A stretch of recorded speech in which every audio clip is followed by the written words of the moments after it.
Okay, this is the system I'm going to be using. This will be my first project doing FPV, so I'm kind of a beginner at this, and I just got a cheap little setup that will work easy and just not be complicated to put together. I don't know how good the quality will be. I don't think it'll be that great. I'm not sure if you can really see this very well, but there's what the screen looks like. So I'm in the comfort of my own car, and I can drive my little RC and be in the shade. Just an experiment. All right, let's get it going, see what happens. Okay, I'm just trying to see what kind of range I can get on this camera. The purpose of the camera is basically if you lose line of sight on your car, you can still drive.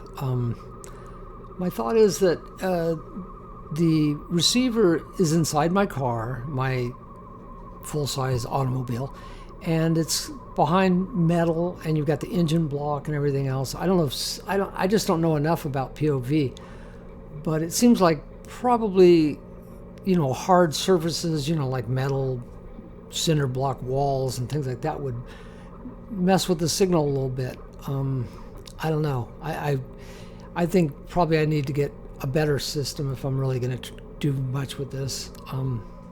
But it worked okay. You can see here it's starting to lose its image. So yeah, it's starting to glitch out. Where am I going? Yeah, so it worked out pretty good. I was pretty happy with it, just for simple. Maybe some better antennas. Give me some suggestions, guys. All right, let's move on to the next section. All right, you guys have seen this car before. It's the same car that I gave to my granddaughter, but she didn't like it that much. She liked the Eachine EAT04. So I ended up keeping this one. So now I've got it set up for POV, and I'll go ahead and show you what I'm doing on this one. I mean, it's kind of goofy. It's just something fun for me to work on. This whole top piece will come off. That's just like a camera dolly that I had. The tubes are spread out from the front shock tower to the back shock tower and mounted in.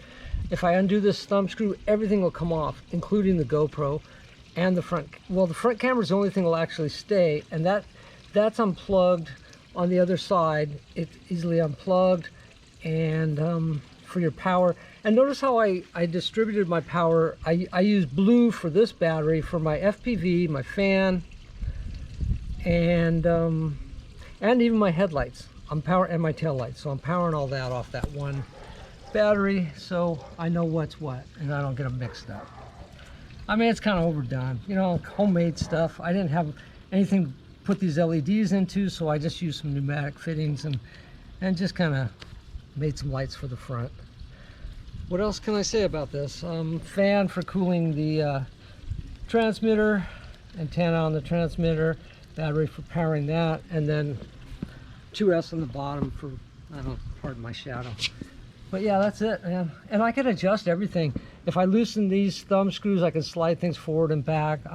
The camera works out pretty good. And as you know, this one can move back and forth with the steering. So yeah, that's it. Ran pretty good. It doesn't seem to like going around obstacles, that block the signal. I don't know exactly what I'm going to need to do on that. Maybe add some better stuff. But it works okay. Something for fun, It's a pretty cool looking little guy. Give you an all around look of it. That's it.